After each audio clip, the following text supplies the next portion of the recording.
في موضوع الفترة دي منتشر كتير جدا، والناس شايفة إن هو عادي ومن الطبيعي إن هو يحصل، بالأخص وكمان اللي هم الأصحاب والأصدقاء مع بعض أو حتى الإخوات، اللي هو الشتيمة.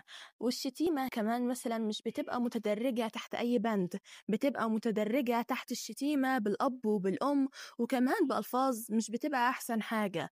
طب ليه إحنا ما بنتكلمش عن الموضوع ده؟ ليه إحنا ما بنذكرهوش؟ ليه الموضوع ده مش ظاهرة أو ترند المفروض ياخد حقها؟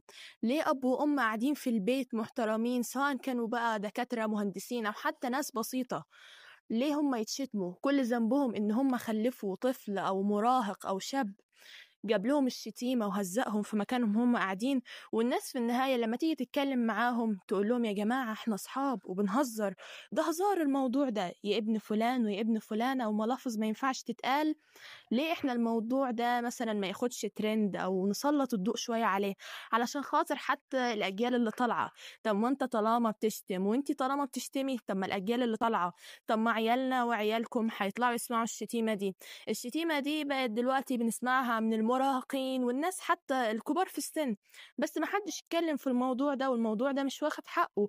الملافظ دلوقتي اللي بقت تتقال والاطفال بتسمعها، طب الأب والأم إيه ذنبهم؟ عجبني بوست قوي على الفيسبوك كان منزل، قريته يمكن من فترة، من سنة أو 2، يعني من فترة طويلة كده، كان منزل بخصوص الموضوع ده، إن أنت طول ما بتشتم ماما باباك ومامتك، طول ما أنت بترمي زبالة على قبرهم أو كده، طب أنت ترضى إنك حد يرمي زبالة على قبرهم؟ فالراجل ده أو صاحب البوست ده بيقول إن إحنا كنا بنشتم بعض انا واصحابي، مثلا يا ابن فلان يا ابن كذا او يا ابن كذا. فبطلت بعد ما قريت او شفت البوست ده، يعني هو شاف بوست على الفيسبوك وحكى قصته، وبجد القصة عجبتني جدا. احنا ليه لما نكون صحاب مع بعض ما بنحترمش بعض؟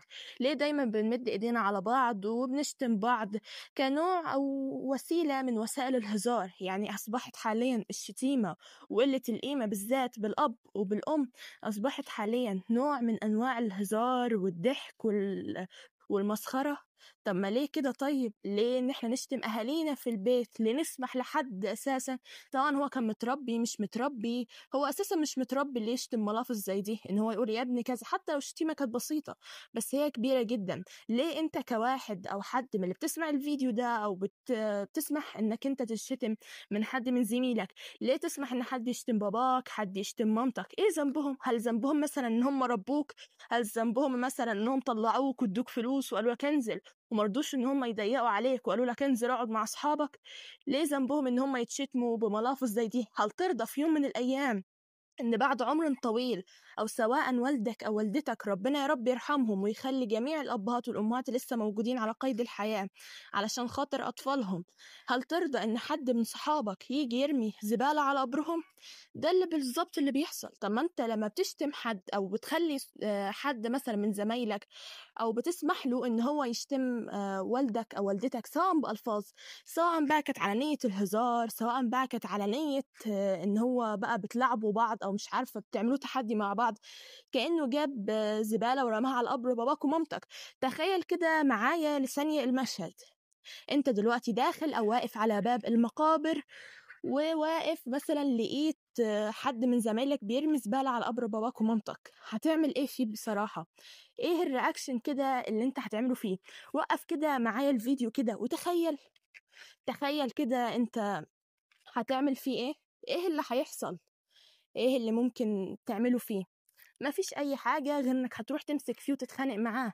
انا مش بقولك انك بعد الفيديو ده تقفله وتروح تتخانق وتشتم في صحابك وزمايلك، انا بقولك ان احنا لازم كل علاقة، لازم كل حاجة نحط لها حدود، لازم كل علاقة بيننا وبين بعض، بيننا وبين زمايلنا يعني نحط لها حدود. ما فيش شتيمة، ما فيش هزار بمد الإيد.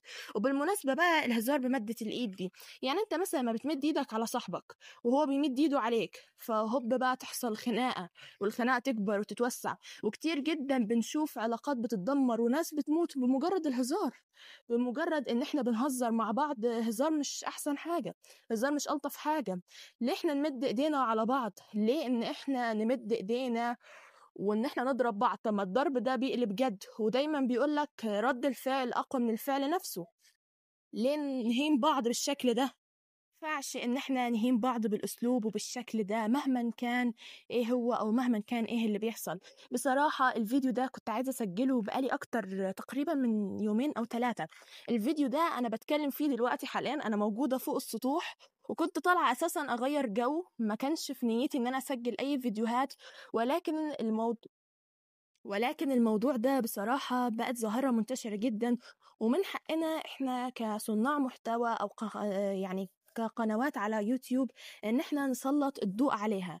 فبلاش إن إحنا نسمح لحد إن هو يشتمنا بهزار أو حتى شتيمة لينا إحنا، يعني عشان بنتغاظ وبنحس إن ده ضعف. فخلي كل علاقة بينك وبين زميلك أو زميلتك أو حتى بين الزمايل وبعض الأصحاب الإخوات خليها بعيدا عن الشتيمة ومدة الإيد. بصراحة الفيديو ده أنا ما كنتش حاسبة حسابه يعني إن أنا هصوره أو كده، كنت طالعة استجم، بس قررت بصراحة أفتح المايك وأسجل الفيديو ده من مايك التليفون. فطبعا يعني أتمنى إن الفيديو يكون عجبكم، وأتمنى إنكم تكونوا استفدتوا، وإن الفيديو ده يكون عبرة لكل واحد يعني بيحصل معاه الموقف ده. وتعالوا بقى نختم زي ما احنا متعودين أو معتادين. ما تنسوش تعملوا لايك وسبسكرايب وشير للفيديو ده مع كل أصحابكم علشان القصة دي أرجوكم توصل لكل عدد من الناس، لأن الموضوع ده ظاهرة منتشرة جدا. أتمنى أن الفيديو يكون عجبكم، وأتمنى من الله عز وجل أنكم تشوفوا فيديوهاتنا، متمنية من الله أن هي تفيدكم وتعجبكم. ما تنسوش تعملوا لايك وسبسكرايب وشير الكتير الفيديو ده عشان يوصل لأكبر عدد من الناس. واستنونا في فيديو جديد، والسلام عليكم ورحمة الله وبركاته.